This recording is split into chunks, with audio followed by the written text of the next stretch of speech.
Hello, everybody. Half Full Monty here again today uh, for another exciting adventure. Um, but today I want to talk about a kind of got the itch to go outside, uh, be out in nature, but uh, backpacking, camping, RVing. We kind of go through stages with that.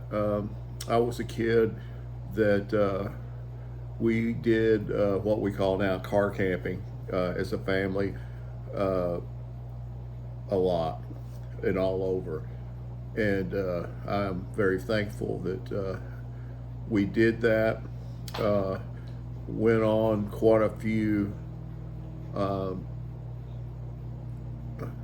fishing, camping trips, and learned a lot uh, about being in the outside, living, eating.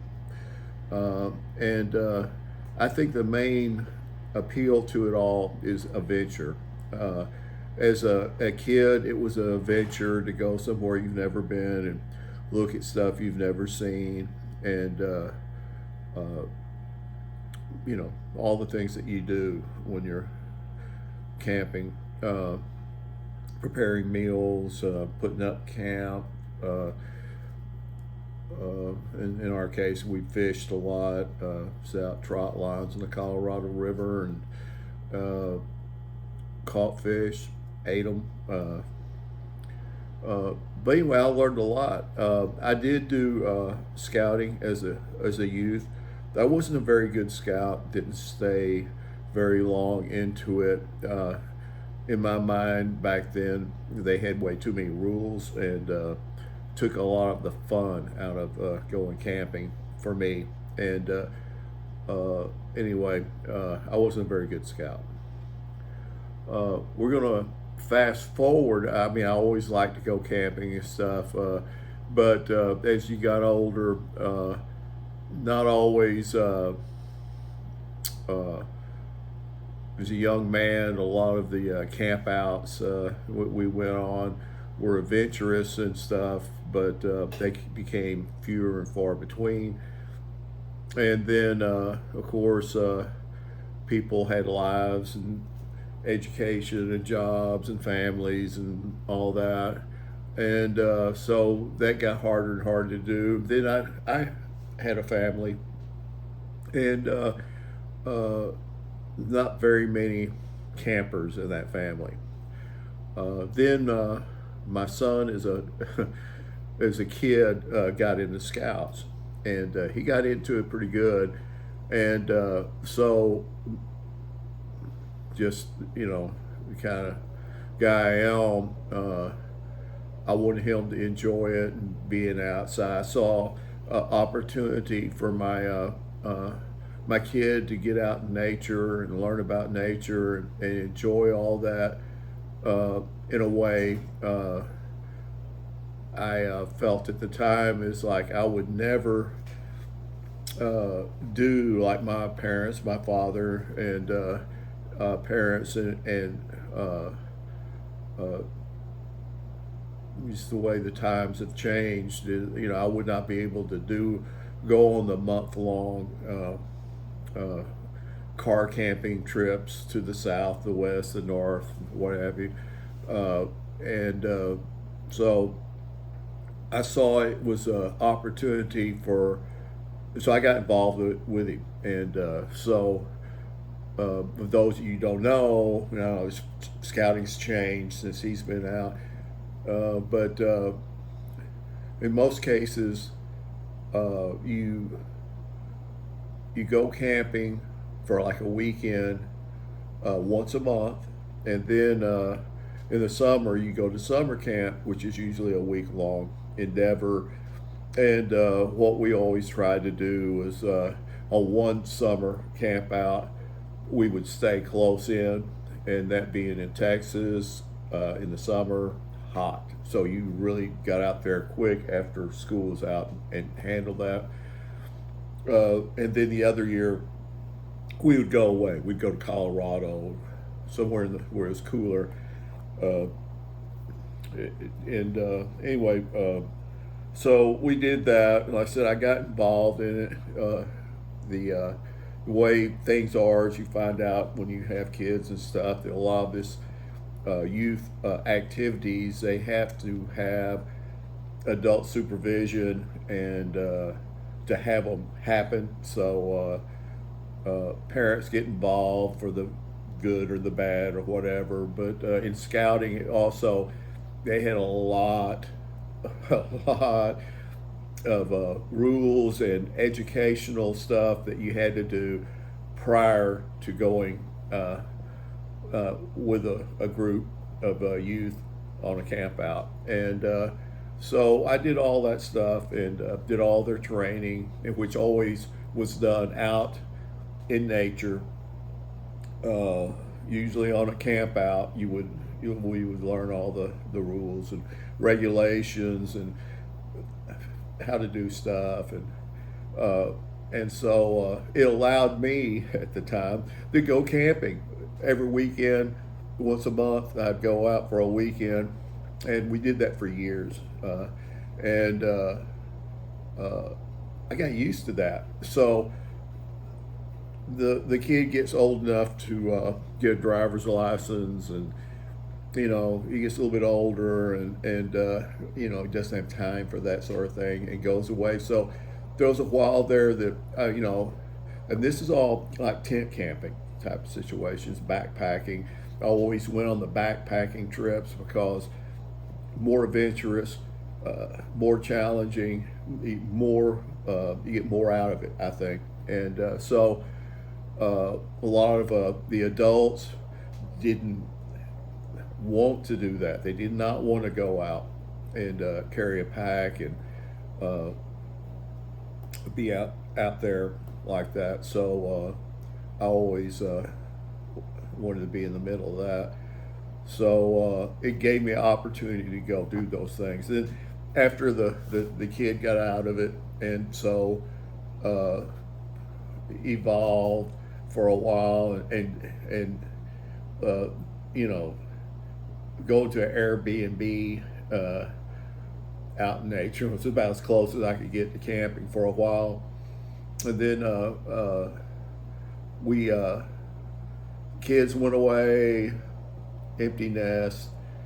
My wife, who is not much of a camper, we kind of came to a middle ground and got a little RV and started using that. We had a nice bed, kind of like a little Airbnb wherever you go. And so got kind of back into the camping part, and I'm getting old, so I sleeping on the ground. Not necessarily something I want to do for extended periods of time. Then, like I said, the wife is not that kind of a camper. She did that with me, and I think she enjoyed when we did it, but that wasn't the way when we were kids. Girls were I know it's totally wrong now, but the girls had a path and the boys had a path, and you did your paths, and then you try to get together along the way. But anyway, not much of a camper, but has got to be really good at it, enjoys it now.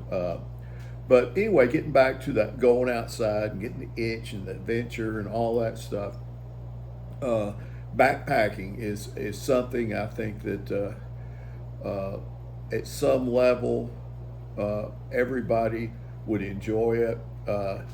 And I think the biggest setback that people have with backpacking is they feel like it's something that they can't do, that it's something beyond them. That's you got to be, Daniel Boone, Davy Crockett, somebody from Survivor to be able to carry it off, but it's not. And all this time, when I was a kid, there was uh, outdoor magazines to be read that I was always looking through, and it got me through when I didn't get to go camping, but it was things like in the mountains, and those shows on TV where old Kurt Gowdy would take people out fishing and hunting and what have you, and on the wild world of sports, that it compelled you to want to do it. But anyway, I've always been interested in the way I know nowadays all you have to do is Google it, get a YouTube video, show you how to do it, and that's great. But I've always been the kind of person seeing how I was interested in it. I took Backpacker magazine, Outside magazine. I know magazines are all online now, so that's different. But I had all these things that I read on a regular basis, and kept up with the newest things, and on how to do it better, more comfortably, places to go, levels of intensity on what you did, and it's evolved. If you go online, there's bushcraft, and there's backpacking and car camping, and glam camping and all that. But anyway, those periodicals, I kept up with what was going on, and then if I did buy or purchase anything, I had a better idea on what to spend my money on, what to expect for my money, and that sort of thing. So anyway, there's lots of things that I've learned from, and over the years, and like I said, periodicals, books, and stuff. I still keep the old Boy Scout field guide here. It's basically got everything about leave no trace, about finding a trail, staying on the trail, how to use a map and compass, basic camping skills, how to read a map, and know where you're at, and know that, okay, well, before you go, what's the area of surface look like? Well, I'm going to be out there. All those things. When you go out in the nature, you need to be as prepared as you can, and being prepared as you can is being able to adjust to whatever situation befalls you.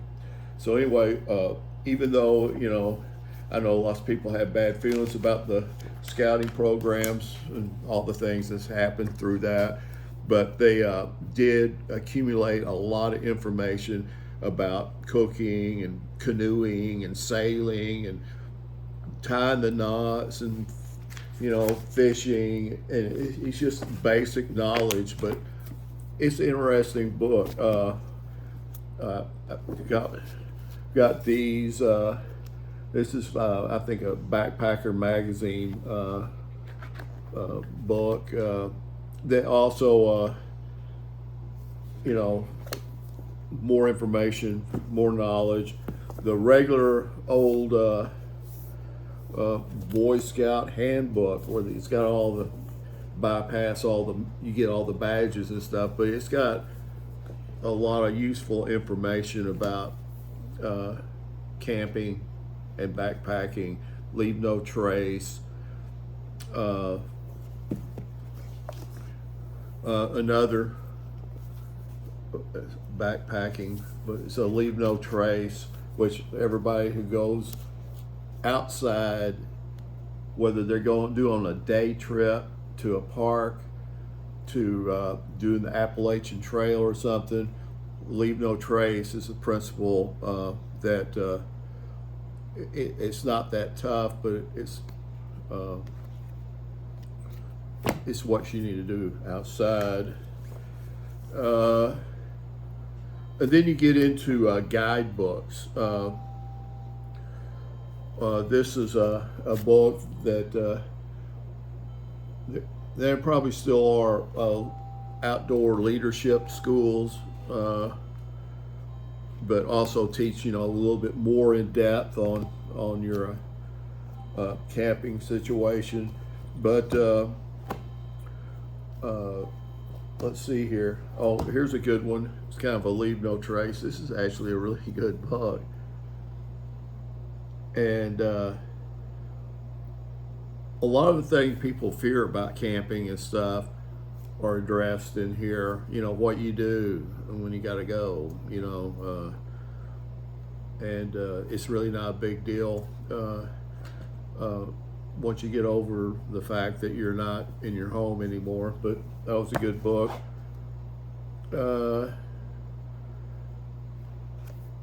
And this is just basically just something to help motivate you on stuff like that. But guidebooks.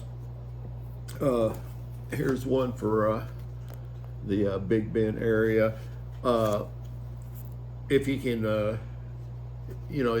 it gives you a kind of an overview of where you're at in the area, what's available to you as far as hikes, the condition of those hikes, how to prep for them, when to do it, what to expect, and they're good. Now, there's all kinds of apps, All Trails, The Dirt, and that work online. I have a Garmin watch that I used that you can. It'll mark your trail, and then you can follow your trail back by your watch. All those things are great, but it's also good to be able to know what you're doing. The sun comes up in the east, goes down in the west. You pick your landmarks. That way as you're going along kind of generally what direction you're going. Is that all that stuff that people take for granted that know it. If you don't, you're just walking along. Oh, next thing you know, you're kind of lost. And what do you do then? Do you get worried? No, it's part of the adventure. But anyway, learning how to do it. And the one thing is to be prepared, to research what you're doing, let people know where you're going, and when you're expected back. It's not really good to go by yourself. Something happens to you. Lots of times, I know in state parks in Texas, there's very few of them. You can get cell service, internet service at, so you can't expect to use your device to get you out of there. Now they make radios and emergency alarm devices and signals and what have you, that if you're really going to do a extended wilderness kind of a trip, would be good to check those out and have one of those in case you get in trouble. Nobody wants it to happen, but things happen. You slip and fall. You get bad water. You could be just walking through a mountain creek and then stop to tighten up your shoelace and get that on your hands, and then somehow or another you get it on your water bottle, and then you drink. The next thing you know, you got giardia and you're sick. All these books and all this stuff that you learn that what to watch for. It's not like super secret, and it's not like crazy or anything to be really scared of, but it's just something to be aware of. But anyway, places like Big Bend, and also when you go, everywhere you go, You go in the national park and they give you for freebies, a map, like this. And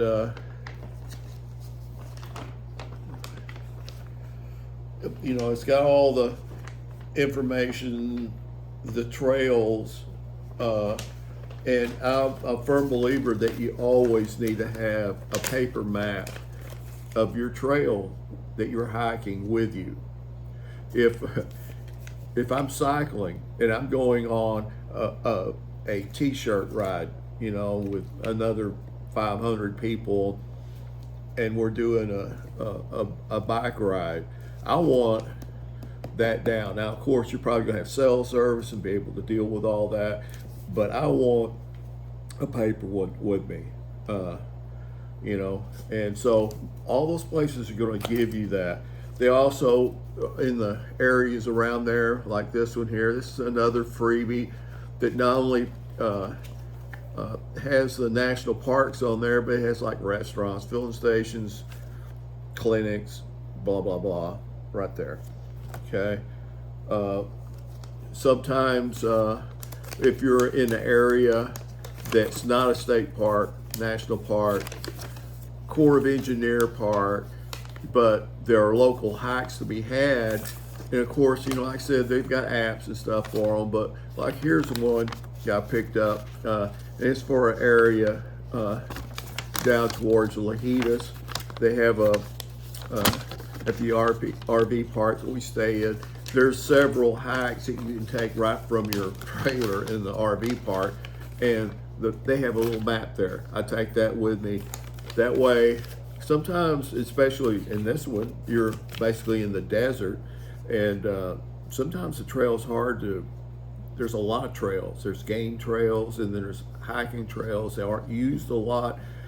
There may be nobody out there with you, and, no other groups. Like in national parks, you go to Big Bend, go Chisos Mountains, do the mine trail, and at certain times of year, it's got a lot of people on it. You can just follow the other people, but sometimes you can't. So those are good locals. And like I said, most of these areas the community has a little map that you can have. State parks are really good about their, they usually have two. They have one of the campsites, and they'll actually on the campsites, it'll show where the trails are, where the trailheads are, and what have you, and a little dotted line. But then they usually have a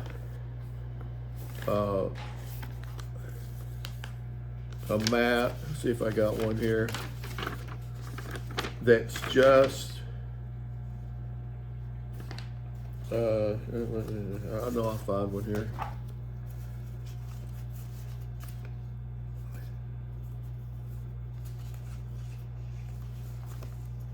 Oh, here's one right here. Sorry about the delay here. It's dragging this out longer than it needs to be. But this is like for Davis Mountain State Park. Has a trail map, and it has, actually has the lines, contour lines, where if the lines are closer together, it's usually going to be more steeper, or anyway, you can use it to help you with that. I mean, they're not a technical map, but it's close enough that if you're on course, you'll have your landmarks to keep you on the trail, and it also gives you an idea how far it is to your next cutoff, how long the trail is. Then you're not out there just guessing. And it also usually has things to look for and warnings about whatever is out there. If you're at maybe I can't think of anything now, but Colorado Bend State Park, maybe it'll have something about alligators. This has got the javelina or the hickory. You know, so lots of places in Texas, rattlesnakes are, you know, around at certain times. Here's one of Big Bend State Park, the state park, not the national park. But they all have them, and these are readily free, and they are immensely helpful. Uh,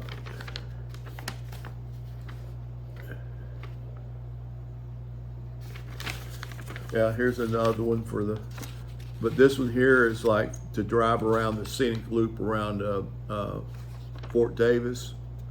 If you ever go to Fort Davis and you do the scenic loop, they have bicycle rides out there every year that you do it on a bicycle. It's pretty strenuous, lots of hills, but really nice. More Fort Davis stuff, but